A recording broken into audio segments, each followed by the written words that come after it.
How to see beyond the visible. Pag-usapan po natin 'yan sa devotion natin na ito.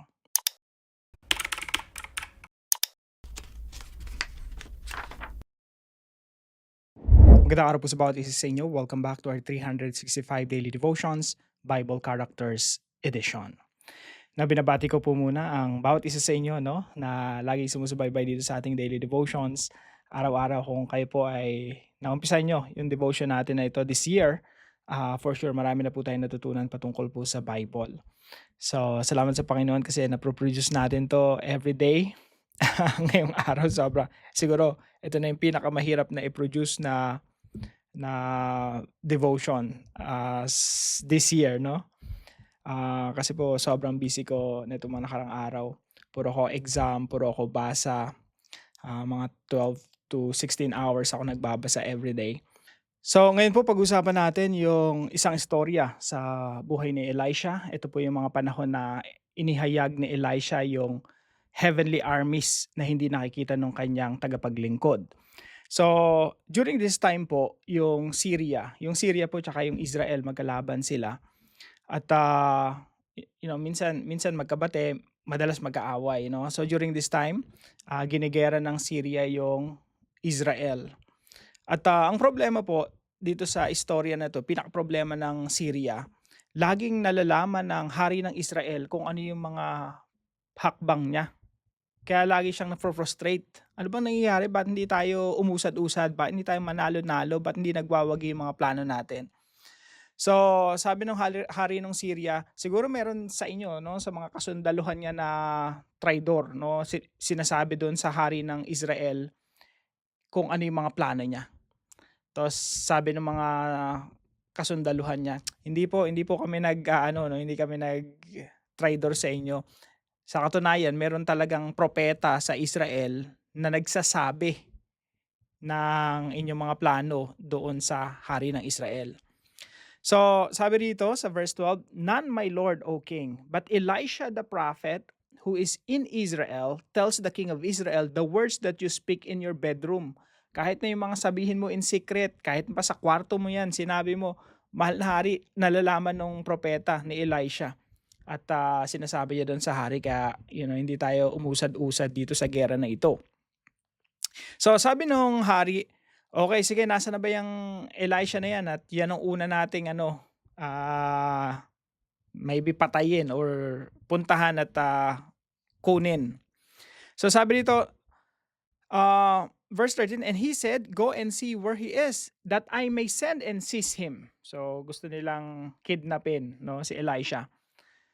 And then sabi dito sa verse 14, "So he sent there horses and chariots and a great army, and they came by night and surrounded the city."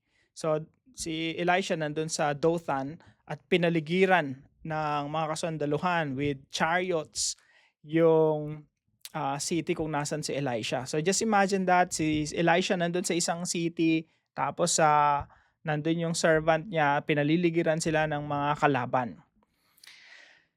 "When the servant of the man of God rose early in the morning and went out, behold, an army with horses and chariots was all around the city. And the servant said, Alas, master, what shall we do?" Anong gagawin natin ngayon? So, takot na yung servant ni Elisha dahil sila'y napapaligiran ng mga kaaway. Now, ito po yung mga katuruan natin ngayong araw. Number one po, pakinggan niyo po mabuti. Napakaganda pong istorya nito. At ayokong pakawalan po ito, no? Tong devotion na 'to. Nasaktuhan pa sakit ng ulo ko, pero naisip ko para talaga rin sa akin 'tong devotion na 'to, eh. So, eto po yung una nating katuruan ngayong araw. The servant sees the visible enemies surrounding them. Si yung servant, ang nakikita niya yung mga kaaway, mga chariots 'no, mga kasundaluhan na pumapaligid sa kanila. Now, meron po siyang hindi nakikita. Yung hindi niya nakikita yung invisible armies of God. Na ito po yung problema sa atin madalas 'no, ang lagi natin nakikita yung mga pangit na nangyayari sa buhay natin. Lagi tayong nakatuon sa problema, lagi tayong nakatuon sa mga negatibong bagay. Kaya marami sa atin mga negative thinkers 'no, at marami sa atin nababagabag sa buhay kasi nakatingin tayo sa kung ano yung nakikita ng pisikal na mata at hindi natin nakikita yung yung mga bagay na pang-spiritual. Ito po yung nangyari. Pangalawang katuruan po natin, Elisha sees the invisible armies of God surrounding the enemy.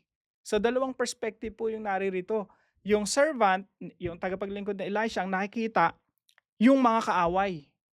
Pero si Elisha ang nakikita niya, yung mga kaaway na nakapaligid sa kanila ay napapaligiran din ng kasundaluhan ng Diyos, yung heavenly armies. Now, sabi po dito, when the servant of the man of God rose early in the morning and went out, behold, an army with horses and chariots was all around the city.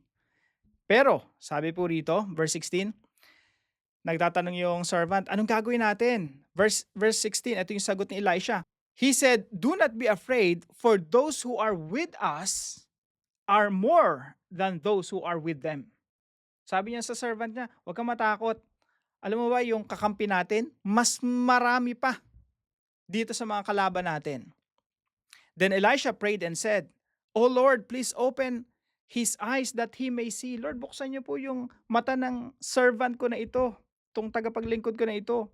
So the Lord opened the eyes of the young man, and he saw, and behold, the mountain was full of horses and chariots of fire all around Elisha. So yung servant, nakita niya, yung binuksan ng Diyos yung kanyang mga mata, nakita niya yung kasundaluhan ng Diyos. Mas marami pa kesa dun sa mga kalaban. And then, sabi dito sa verse 18, and when the Syrians came down against him, Elisha prayed to the Lord and said, please strike these people with blindness. So nung inatake na si Elisha, sabi niya sa Panginoon, Lord, bulagin niyo nga itong mga to. To make the long story short, basahin niyo po maganda po yung istorya. To make the long story short, niligaw ng Panginoon yung mga kalaban at dinala sa Samaria. Kumbaga, pwede nang lupigin ng hari ng Israel. At hindi ko na sasabihin sa inyo kung anong nangyari, no? Surprising kung ano yung nangyari doon sa Samaria. Na pwede na sanang patayin ng hari ng Israel yung kasundaluhan ng Syria. Pero kung ano nangyari, basahin po natin, no? 2 Kings chapter 6. So, ito po yung pangatlo nating katuruan. The greatest reality is not what surrounds us. Ulitin ko po.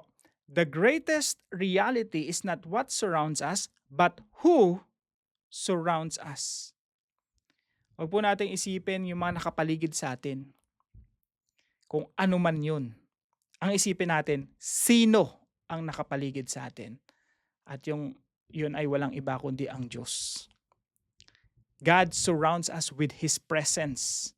At yun po yung mahalaga. Kahit ano pa yung pinagdadaanan natin.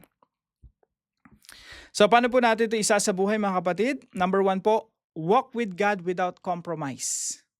Ang mahalaga po kasi sa ating buhay Kristiyano, yung lumalakad tayo kasama ang Diyos na hindi tayo nagkokompromiso. Bakit po?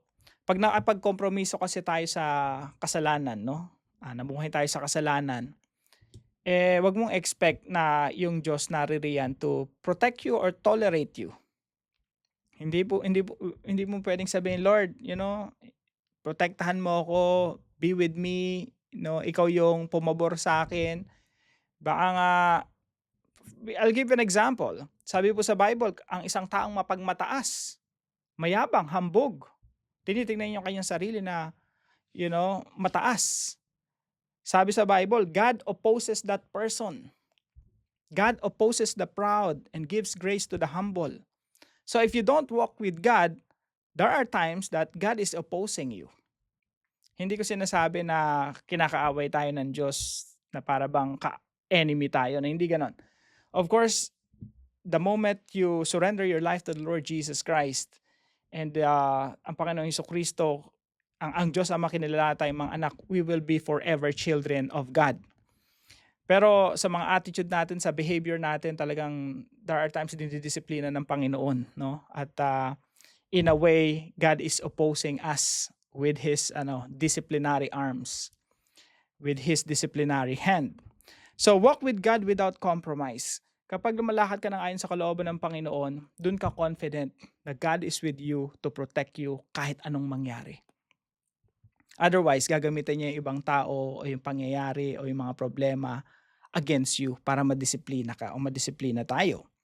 So, walk with God without compromise. And number 2, believe that God is present even in the darkest hours.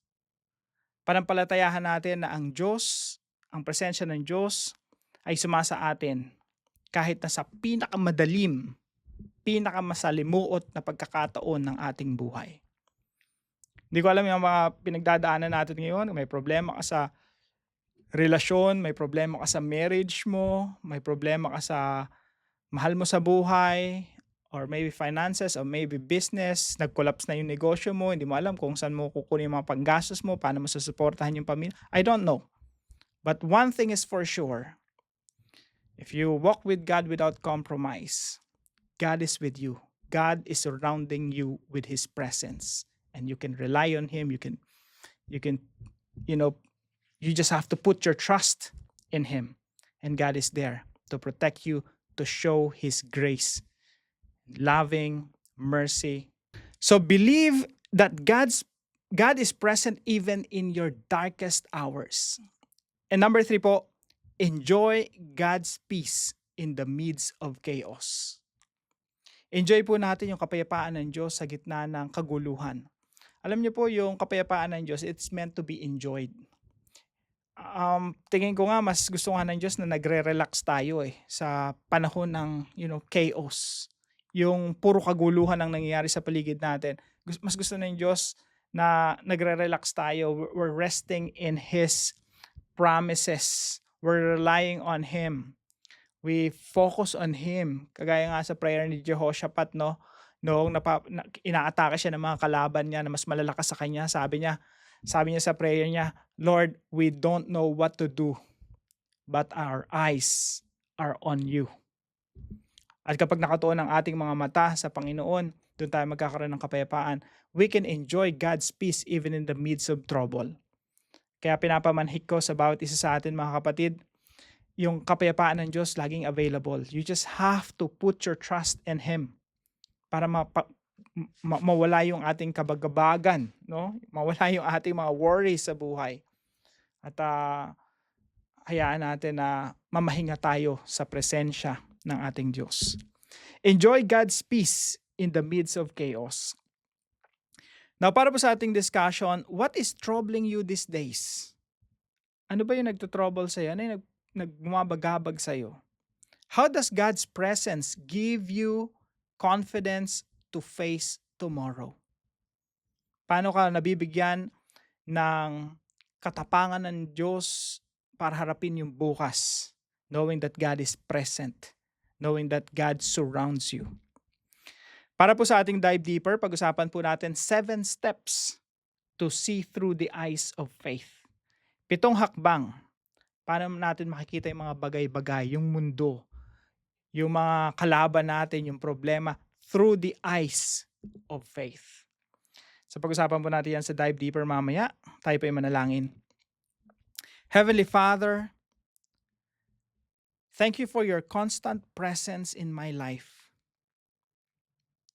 Forgive me for the times I focus more on my fears than on your faithfulness.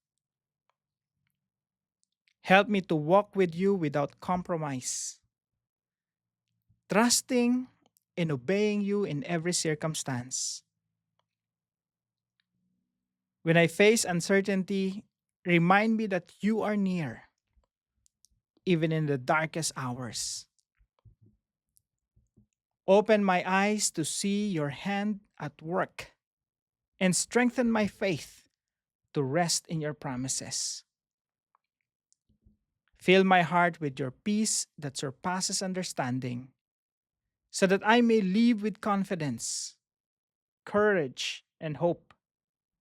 In Jesus' name, Amen and Amen. Maraming salamat po sa bawat isa sa inyo na sumusubaybay po dito sa ating daily devotions. Patuloy po kayong pagpalain ng ating Panginoon. Nagpapasalamat din po ako kay Ma'am Candelaria na partner po natin sa devotion natin na ito. Pagpalain po kayo ng ating Panginoon. Now, kung meron po kayo natutunan, ipalam niyo lang po sa comment section right below this video. And please don't forget to share this devotion to your family and friends. Magandang araw po sa bawat isa sa inyo. Ang Diyos po ang magbigay sa inyo ng katagumpayan ngayong araw. See you po tomorrow.